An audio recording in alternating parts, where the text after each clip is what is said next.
All right, so I am very excited to have my next guest with me. He is an ELA teacher from Washington, a consultant, a blogger. He's probably written my favorite blog post ever, and we'll talk about that in a little bit. But Mr. Tyler Rablin, thank you. Awesome. Thank you for having me on. So before we get to the blog post, you're from Washington State, and there are a lot of great voices in grade reform. What's going on out in Washington that's leading to so many teachers moving in this direction? Is it anything like different than's going on in the rest of the country, or I mean, I honestly think a lot of it is sort of a snowball effect where you'll get a couple voices talking and it catches a few people's attention and, their network is local and that all of a sudden reaches further and further. And so I think part of it is there's Washington has a decent amount of freedom on the teacher end. But also just, like you were saying, there's a good amount of voices coming out of Washington right now. And I think it's just snowballing and people are bouncing ideas off each other. And it's, I think it's a testament of what happens when teachers get informal spaces to collaborate, which I feel like for me, that's been like the beauty of Twitter is a lot of those voices in Washington I've been able to listen to and connect with and bounce ideas off of. And I really think that's a big piece of what's going on. yeah, that's awesome. So I've gotten to connect with a bunch of them and now with you. So I'd like to hear a little bit more about your story. So what led you away from traditional grades? Yeah, for me, I mean, it started, and I feel like I've most of the time, like your first couple years of teaching, just go by in a blur, and you can't remember anything. And like the one of the few moments I can still remember is it was my second year of teaching. We like didn't do digital grades or whatever, so like I had my actual physical grade book. Was walking it down to the office, and like I just had such a clear moment, and it was the first time that I had really clearly seen the issue with how I was grading. Like I just had this moment looking down at my grade book and going like, this doesn't tell me anything. Like if I were to give this to next year's teacher for whatever student, like they'd look at it and have no idea what the student needs, what they're learning, where they're at in that learning progression. And it was just that moment of having to sort of confront the reality of what I think I'm doing, what I want to be doing, I'm not doing right now. If I'm trying to communicate learning to students and as the teacher, I can't look at my record keeping and have any idea of what they need to learn next. Like something is absolutely off. So, I mean, it all honestly just started from there of recognizing that I knew what I wanted. Like I wanted kids to feel in control and empowered with their data, with their learning. And I wanted to be able to see it and see the story of that learning as I was doing my record keeping, and I couldn't. And so that was kind of the moment that I decided, I don't know it, but there's got to be a better way out there. Yeah, so I guess that'll bring up the blog post right now. So my favorite blog post of yours, um, you're getting them ready for the workforce, right? So yeah, I love that post. So yeah, my wife was listening to me read that. I was laughing through the whole thing at the absurdity of it, you know? Uh-huh. So like what was going through your head when you wrote that? And for anybody who hasn't read that, you have to read it. So that was, I mean, a lot of times I don't want to say this is like other teachers. Like, so I'll say for me, when I first started teaching and really first started grading, like I viewed it as these were measures to control and manipulate the things that I wanted to happen in my classroom. And so like I will name that I was absolutely there, and the justification for some of the things that I did as a new teacher were A, this is how it happened to me when I was in school, but B, like I was thinking I'm preparing them for the workforce. And I think a lot of times that's the pushback you hear to any sort of grading reform or new thinking around grading where it's focused more on grace than it is on control and compliance. A lot of people say, well, that's not how it's going to be when they get in the real world. So that blog post was just sort of like sometimes when you just hit a spot where you're like, I don't know if I can explain through this in a way that's gonna, open someone's mind. And so I just thought, like, let's just have some fun with it. What would it really look like if I was going above and beyond, trying to prepare them for this fictional workplace that is way harsher than any workplace I've ever worked in? Well, the point was made though, so like it was. I think you had to exaggerate to kind of prove the point, because as you're reading, and I was the same as you, I did those things, I made those justifications, so reading it, yeah, I really loved it.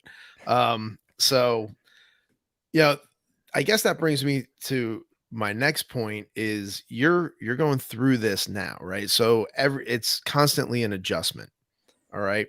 So what challenges are you seeing as you're trying to make an assessment model that, you know, both serves students and, you know, not necessarily prepares them for what's next, but like, hits the learning targets?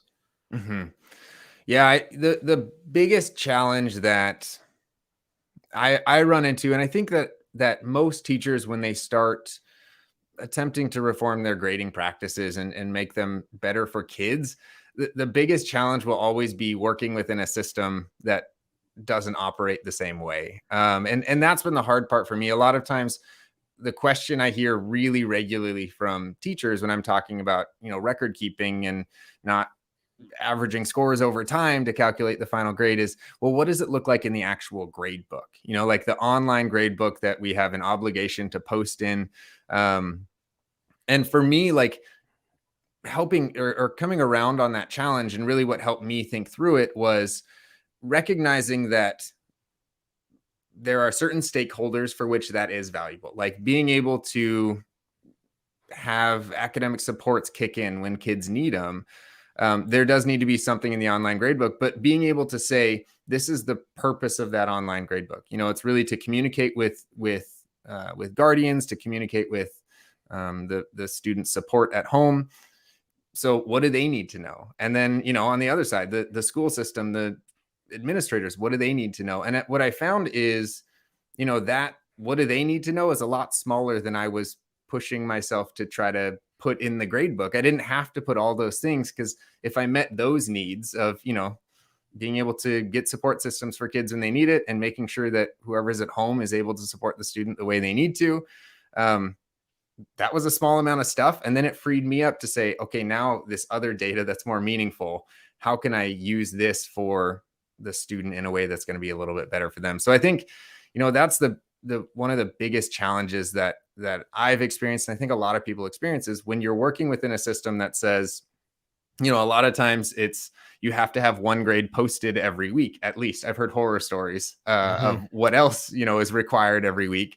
But, there are obligations that sometimes can make grade reform and best grading practices a little bit tricky. But stepping back and saying, okay, what really needs to happen here? I think as teachers, we're really good about putting way too many obligations on ourselves, because we want to do everything perfectly. But being able to step back and say, this thing, what's the minimum? Like, if this is an obligation, what is the minimum that needs to be met for things to flow smoothly?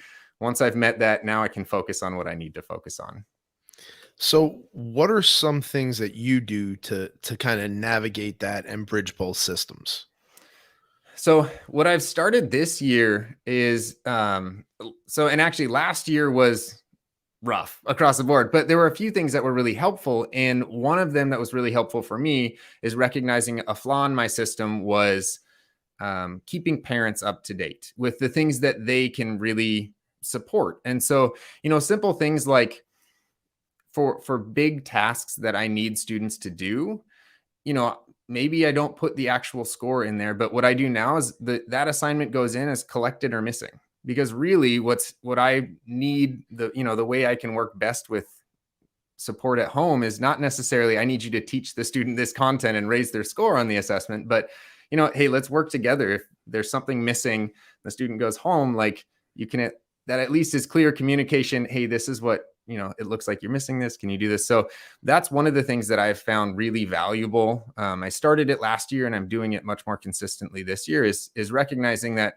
a lot. And really, I learned it from when we sit down at parent teacher conferences, I listen to the questions the parents are asking. Is all their work done? How are they behaving in class? And thinking through, like, that shouldn't be the only time that parents are hearing that. So how can I communicate that clearly? And so even something as simple as, we had 2 assignments this week. They're in the grade book as collected or missing. If the student performed poorly on it, that's not going to impact their grade right now, but it does communicate clearly, hey, it's done or it's not done. We need to get this done. And the other thing that, kind of along with that, the posting a grade every week, I struggle with that a lot.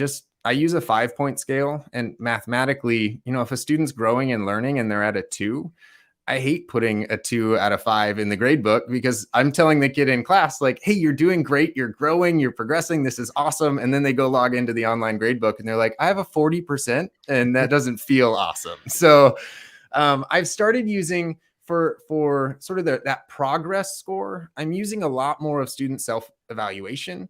And there's, every other week we'll do an academic behavior self-reflection, where students, I think the misconception with grading reform is we don't care about how students act. We don't care about teaching these skills. But, I think the opposite is true. Is I'm not slapping a late penalty on an assignment and sending it off, assuming that message got learned. We're reflecting every Friday on, how did we do? Where did we start? Where did we finish? And we do the same thing with academic progress. They'll get their scores, their feedback every couple of weeks. They'll sit down and look at it and say, it's not how do you measure up to your peers, but that weekly score is, where did you start and are you seeing growth? Give yourself a score for that. And so during a unit, that's what my grade book really looks like online. It's, major tasks collected or missing, progress scores, student self-evaluations. And then at the end of the unit is where I'll take those scores and those objectives that we're really focusing on. And that's where they'll see, sort of for the first time in the online grade book, those scores will really count, and they'll see those in there. So you're required to put in a letter or number grade weekly? Mm-hmm. Yeah. Okay. Yeah, so that's right. I have a much different situation, and I know I'm very fortunate. We do semesters, and my administration's very progressive, to where they let me just put in the grade at the mid-year, and it's still just a progress report, and they let me override it for the final. So, Nice. yeah, I go a whole semester without actually having to do that translation, which it makes a world of difference. Yeah, it So, does. And especially even still with how the grades are going in, it's incredible. The instant I put a score in, and it's a student self-reflection, like, immediately it's like, how do I get my grade up? What do I need to do? And I'm like, well, hey, that was you gave yourself that grade. Like, I didn't do anything there. But just working within a context where kids, and this is why every time I hear about whole systems or whole schools or whole districts that have embraced a new grading philosophy, I get super jealous, because it's, when you are sort of and I'm not a lone wolf, I've got some fantastic colleagues that I get to work with in my building, but when you kind of feel like the lone wolf, or the system isn't coming around you, it's tough to get kids on board with it, and it's tough to get families on board with it. And so that's, I'm a little jealous, I guess, is where I'm going, because even still putting as meaningful of a grade as I can in once a week, students see that grade and they kick right back into that sort of reactionary fight, flight, and freeze mode. sure, absolutely. And that was one of the things that really helped me, is because we use Canvas as our learning management system. And in there, up until maybe about like 2 or 3 years ago, you had to have a number on the rubric, and they let you hide it now. Oh, And nice. so, yeah, so now it's just descriptors.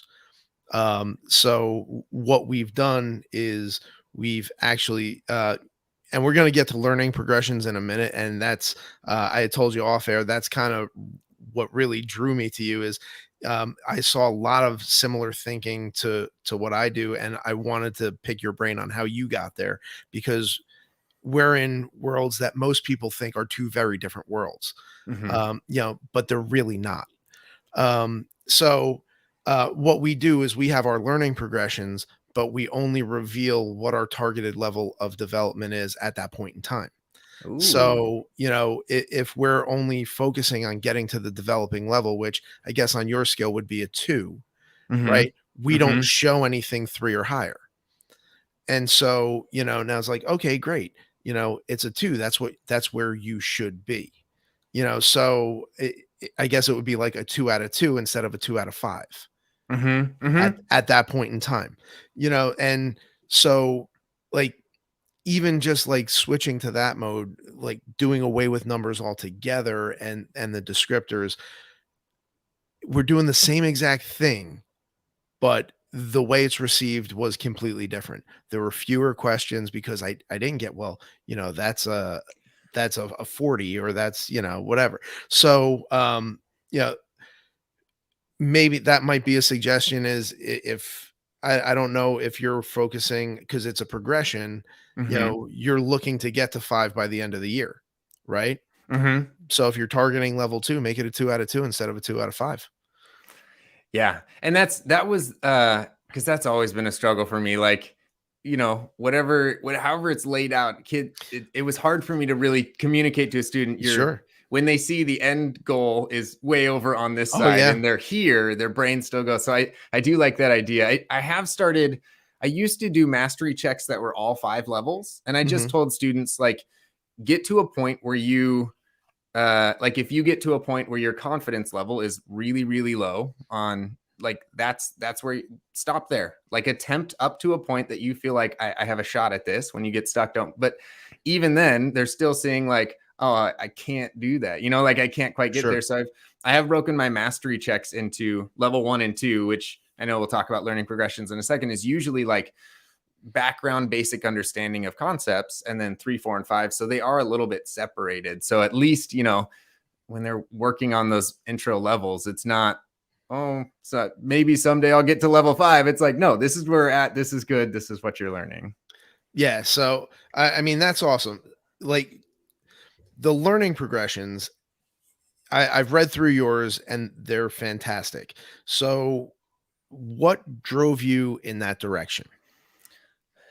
Um, the big thing for me was, so I was very, very focused on rubrics. And I was using them across the board. And by that, I mean, I was using on the evaluation end and also attempting to use them on the guiding learning end. And it's super helpful for evaluation. Like, I don't want to skip over that, as in terms of, if you're working with a big team, like our English team, I think we've got 9 freshman English teachers this year. And it is super helpful to have a rubric for calibrating the teacher side. But when I was bringing it to students and saying, hey, let's, use this to guide your learning and reflect on your growth, the way that I was setting up rubrics so often was like, well, at the left side of the rubric, I suck. And at the right side of the rubric, I don't. And that just, it wasn't doing what I was hoping it was going to do for students, of helping them say, here's where I'm at, here's my next step. Because even, something as simple as using commas in coordinate, or using commas with coordinating conjunction, something like that. It would be like, I make lots of mistakes or I make no mistakes. And as a student, I'm sitting there going, I don't know how to get to I make no mistakes. Like, it didn't guide their thinking. It didn't guide their learning. So that was the big thing that really made me think about, is the rubric doing what I want? And I kind of had to step back and and think, okay, if I was in a student's shoes, like if I was trying to learn a concept, what would I need to know? And that's where, the progression idea came around. And it really came around, I saw it a lot at a macro level, where if you look at Common Core State Standards, they'll say, here's the progression K-12, but it's just huge and big picture. And I wanted to think about, what would that look like on a small scale for a student? Really just walking them through, if this is the goal, let's say we're going to be able to analyze theme in a text. If that's the goal, where are we starting? Like, I call them access points. Like, what are all the access points on the way to that learning? And going all the way back to, does the student understand what conflict is in a story? And really thinking about, am I highlighting for students? If I don't understand it, why? And that's what I felt like I was not great at in writing rubrics. When I was evaluating, I was good at saying, here's the level of quality that I'm seeing, but not necessarily here's why and here's your next step. So we have AJ Bianco joining us in the chat, and this is a great question and one that a lot of people ask. What is the difference between a rubric and a learning progression? I mean, on the surface, they are very similar. Like it's a level of understanding of a certain concept. But the way that I think about it, a rubric hinges around one level of proficiency. And the way that to explain it, let's go back to the, let's say theme, to use that example again. Your proficient level might be, I can analyze the development of a theme in the text. That's the level that the whole rubric hinges around, because above that is basically, I can do this really, really well. And then below it is I can do this one thing incompletely. I can barely do this one thing, but it all hinges around being able to access that one bit of learning. And that's the only way to see success on that rubric. And those are really good for, like I said, for evaluating and having a standard of quality as a frame of reference as an educator. They're very task focused. Like it's an isolated performance, and you're evaluating how well someone performed on that one task. The learning progression for me is each different step along the way is really a separate, I want to say a separate hinge, but that doesn't make any sense because that nothing would work that way. But rung on a ladder. Yeah, they're a separate rung on a ladder where, it's answering the question of, if I can do X, what's the next step? So, the theme example again, you do have theme up here. I can analyze the development of theme in a text, but you go all the way back to the beginning to say, I can explain what conflict and plot structure are in a story, because if a student can't do that, they won't be able to really move up and say, well, what was the character's conflict? How did that lead to the theme? So it's sort of unpacking, this is what I want them to do, and then working all the way back to where should they start. And the value for me in having these learning progressions is a lot of the things that show up in the earlier stages of these progressions are assumptions that I used to make as a teacher, of they were supposed to have already learned this, so I'm not even going to put that on there. And like, we know that in any year, no kids aren't coming to us knowing everything that they were supposed to have learned in previous grades. And it's really nice for the student that has that as a gap in their understanding. Now there's an access point for them. Like, they missed out on what conflict is. I'm not going to assume they know it and move past. There's a spot for them to say, oh, that's something I need to pay attention to. It's a prerequisite to being able to analyze theme in a text. So the learning progressions really go from, what is the background knowledge that needs to be in place for us to build on? Do they understand the terms and concepts? And then really moving, if you think about it in terms of like Bloom, moving into some of those deeper levels, but still really focusing on, it's not, I can do this sort of well, I can do it really well, but what do I need to learn next? What's the concept that's going to lead me to that next level? Yeah, I think that's a great explanation. And the way that I view it is just the application. It's the same structure.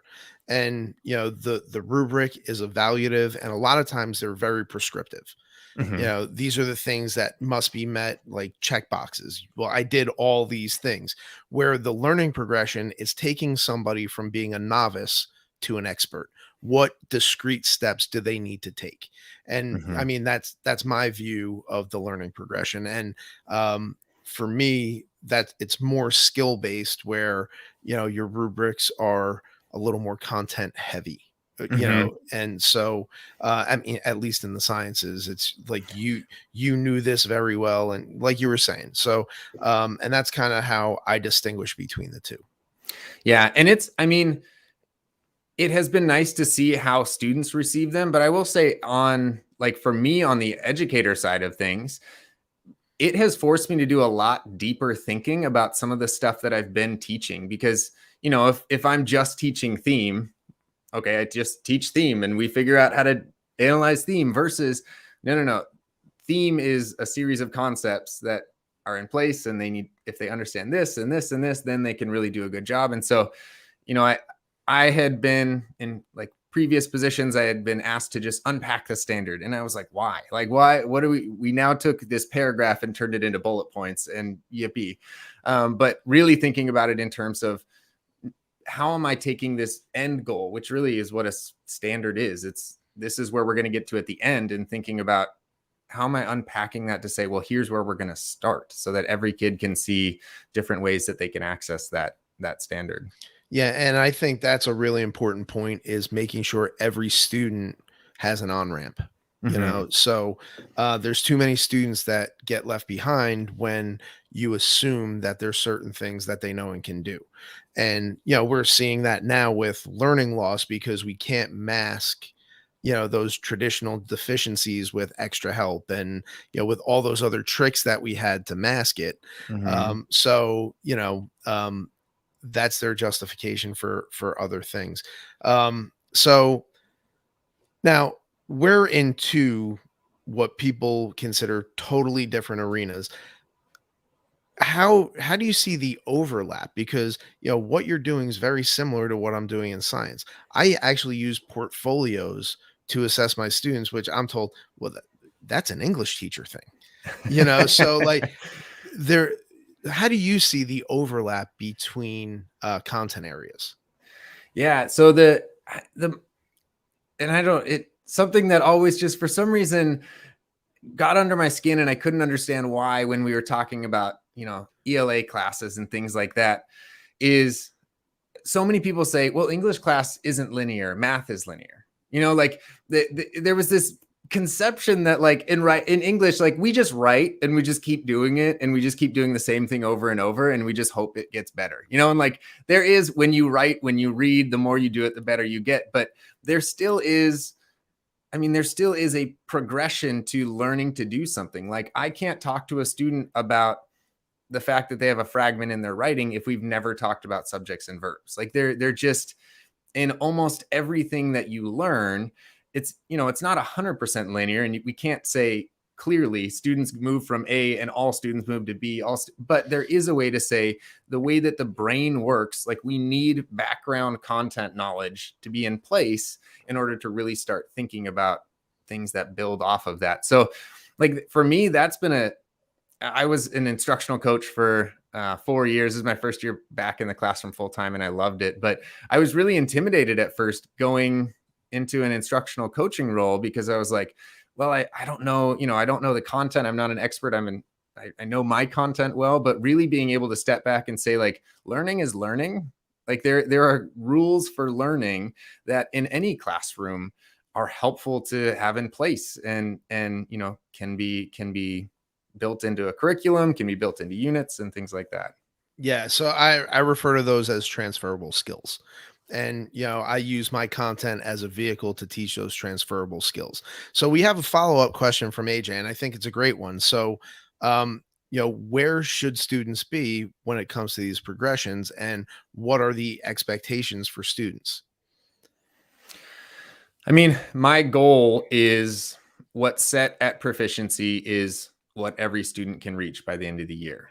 Like the reality of that happening might not always be the case. And, honestly, at the secondary level, especially, there are some things that as a teacher, I think are important, or as a system, we think are important, that if a kid doesn't get to a certain level of proficiency with it, it might not be the end of the world, and it might be totally okay. I think in a perfect world, this is where secondary needs to definitely take a note from elementary or from primary grades. Like in a perfect world, I would love to loop with my kids so that we could truly say, like, at the end of the year, you don't have to get to proficiency now, but next year I know exactly where you're at, and we're just picking up there. Like that's my dream. But because we're in this sort of time-bound system, there's all these rules of, well, they leave here, what do we expect them to leave with, even though they're going to be just down the hall and we could pick up with them and keep learning there. So, I would say that the goal is proficiency, but it's flexible. I don't Yeah, know. well, Kids no, are kids. I agree with that 100%. And I think we do need to meet students where they are. Mm-hmm. Right. And that you're talking about those access points for every student. So the expectation of where should they be entering, they should enter wherever they are. and our goal is proficiency, or it depends on the class too. So the way we designed our learning progressions, I teach bio and physics, so I Hmm. teach freshmen and juniors. So we actually designed them so by the end of freshman year I can get them to proficient, and then if I see them again, I can push them towards advanced and expert. So Yeah, yeah. we have that in mind, and so for us, depending on what year they're in, what background information they're coming in with, that determines what our expectation is for the end of the year. How much practice are we providing? Like, so in the COVID years, at the end of 2020 and all of last school year, we didn't have enough time to do all the practice that we would traditionally do. So our expectation of where we could end up based on the practice we were providing had to be lowered. So, and that's one of the beauties of a learning progression is they are so flexible, right? Because you do have those access points for all students and it's discrete steps. We're not going from, a level 1 to a level 5 or from beginning to expert. We're just going one incremental step at a time. So, I know that's not a concrete answer to this question, but the expectation is that students improve. Hmm. However much that improvement is based on how much practice, how much time we have to give that feedback and let them try and practice again. All right, and so the question was asked because in schools you're given a framework with the rubric of perfect this rubric, perfect score. And but really, how many times have we seen students with a perfect rubric that walk away with little learning? Yeah. They're good at the game. Like they've learned Yeah. how to play the game and they're good at it.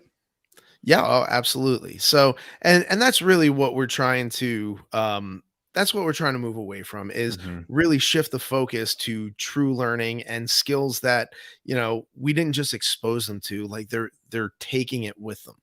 Mhm. So, Mhm. um in order to do this, this is the elephant in the room, feedback, Mhm. right?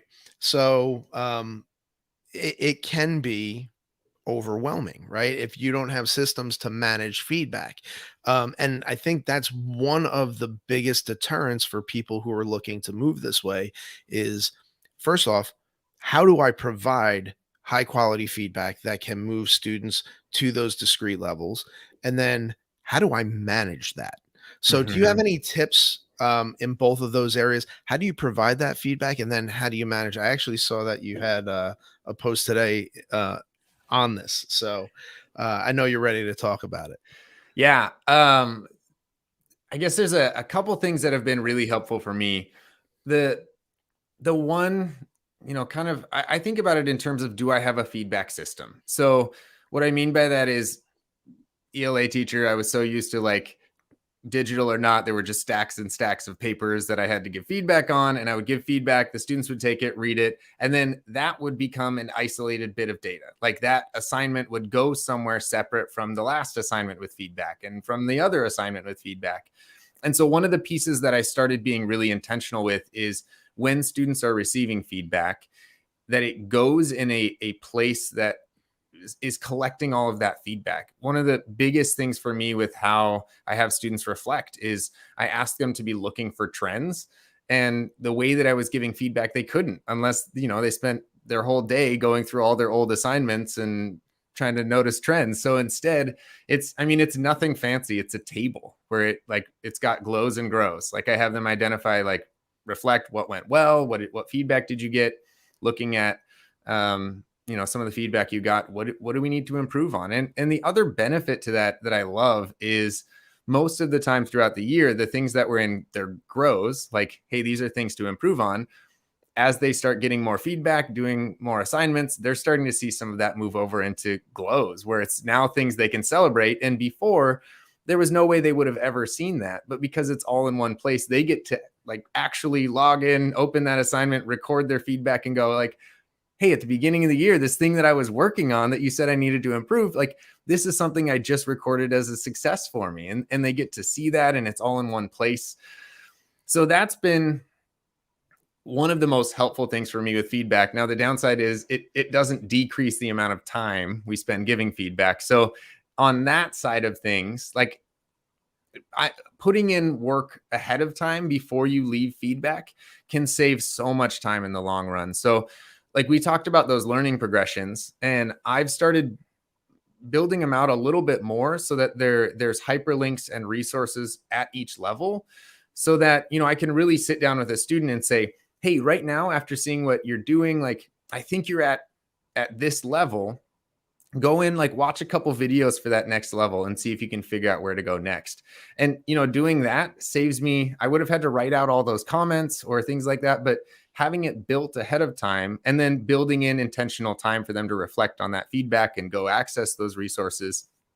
I mean, that's really like the term I love in feedback research is advisement. Like it's really saying, hey, here's where you're at, let's figure out where to go next. It's not here's your mistake.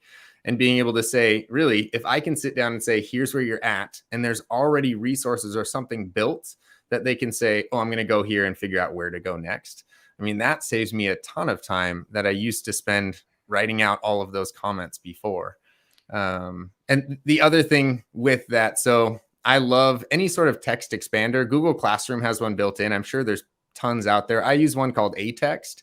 But the idea behind it is, and I think it's from like the software world. Like that's, my dad was a coder and all this stuff. And when I was describing, like, I just hate writing the same things over and over and over. And one day he was just like, why don't you use a text expander? Like we use them all the time. And so I looked into it, and now I build like a 3-letter shortcut and I can populate as much text as I want. And it's not just text, but it's links. It's if I wanted to do a follow-up assessment. So like my debate class was getting some feedback today, and we were focusing on structure, and I knew the 3 things that my class was really struggling with for structure.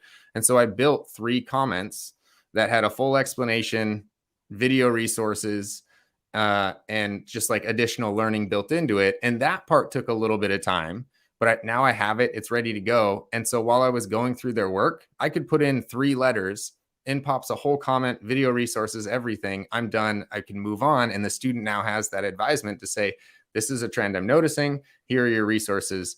Let's move forward from here. So those are I guess the 2 things that have helped save me time without decreasing the value and the quality of the feedback I was giving to students. Yeah, that's great advice.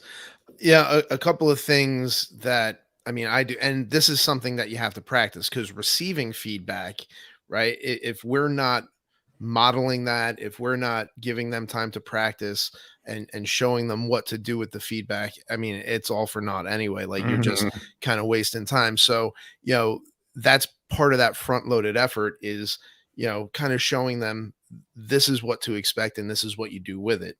And so you're doing that with your links and your videos. And so one of the things that I do is I kind of limit what we're providing feedback on.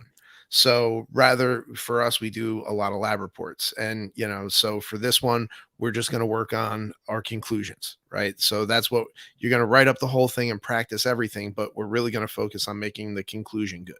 And then, Mhm. we'll go back and on the next one, we'll look at our experimental design, and then we'll look at data analysis. So, you don't have to provide feedback on everything. And sometimes it's not good to provide feedback on everything. It's too overwhelming for them.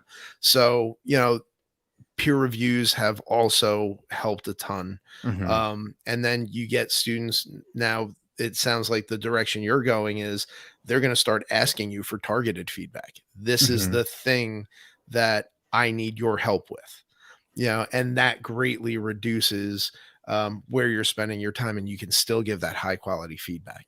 So, a lot of great stuff. Mhm. So, Yeah. Yeah, I love you mentioned the part about students identifying what they want, and I started doing that. They'll leave just a comment at the beginning, and it's optional. They don't always have to do it, but at the beginning they get the option to say whether or not they want feedback. And sometimes I have to honor it when they say no. Like they have to explain why. And I have kids say like, I didn't feel great about this. Like I know I can do it. This just didn't go well. I'd rather not have feedback and move on. And, you know, part of it, if I want students to truly value the feedback, they should have the right to say like, nope, no feedback this time. But the other thing, and very few students will do that. The other thing is I'll say, what do you want feedback on? You know, like just give them a chance to throw out there, like, I'm struggling with writing a claim. And now I know they've asked for it. There's more buy-in. I'm not just like shoving feedback down their throat, pretending that they want it. And so, you know, that I love that you brought that up, the student being able to say, here's what I'm working on. Can you help me with this? Because that's what feedback is. It's, I'm trying to help you with this, and they're telling us this is what I want help with. Yeah, absolutely. So, I want to respect your time. We're getting towards the end. So, what advice do you have for people who are looking to get into grade reform, or looking to kind of change their practices? If you're in the area where you're not sure if you want to even change, I would survey your students. Like I do this survey when I work with schools and districts. It simply asks 3 questions: do grades help you learn? How do grades make you feel? And do teachers give grades? And the responses students give for that are really eye-opening. A lot of times they understand why teachers want to give grades, or why teachers do give grades, or what it's supposed to be. But when you look at, they understand that's the intended impact, but it's not how it plays out in reality. And you see that disconnect and the effect it has on students and their mental health, and just their view of themselves. That is just, I mean, when you hear it from kids, it's different than hearing it from some adult trying to tell you how to change your practice. So if you're there, that's what I would really encourage you to do. If you're looking for just a first step in, I really encourage you just start unpacking your standards and building learning progressions. And then just start giving those to kids, because when they, you know, you'll start, it's grades will still get in the way, but you're going to start seeing the value of really trying to focus on learning and aligning assessment practices to that learning progression and to the learning we want to see students doing. So, all right. Is there any resources that you would point them to? Any people that they should follow? Where did you get your inspirations from? So, and he's got a new book out that I haven't read, but Myron Dweck has a book called Grading Smarter, Not Harder. I am always nervous I'm going to flip that, but Grading Smarter, Not Harder.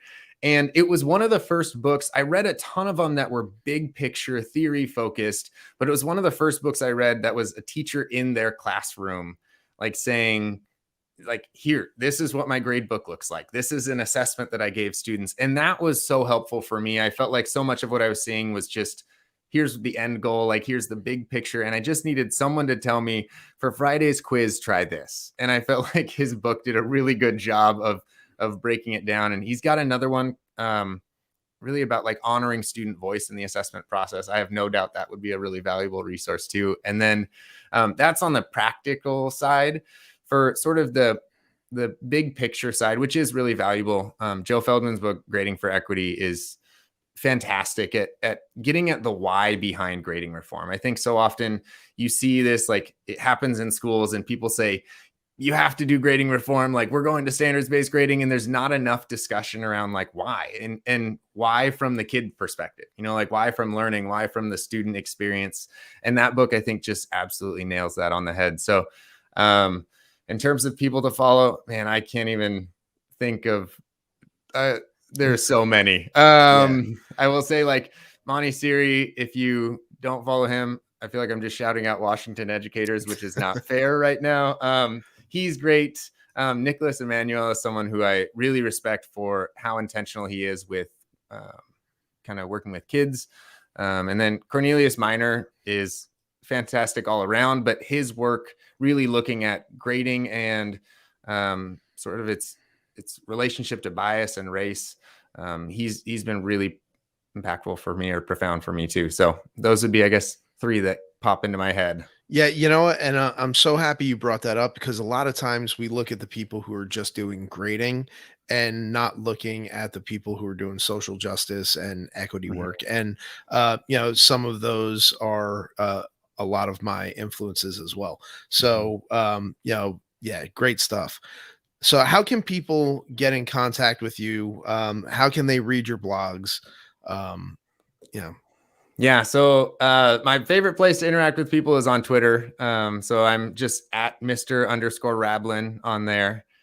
And my blog is called Teacher Totter, just the ups and downs of teaching. And so if you're interested, that's on there. And then my email, if you want to reach out, is just tylerrablin@gmail. I got really lucky, apparently, and nobody else had my name at that point. So those are, if you ever want to get in touch or ask questions or just share successes, those have been my favorite things that I've gotten recently, as the beginning of the year has been a little bit stressful and hectic. It's been really nice to have a couple people have reached out and shared some of their successes, and that's been really encouraging for me. hey, well, thank you for joining me tonight. I mean, this is such a great conversation. Loved having you on. Awesome. Thank you so much. I love getting to be on here. All right.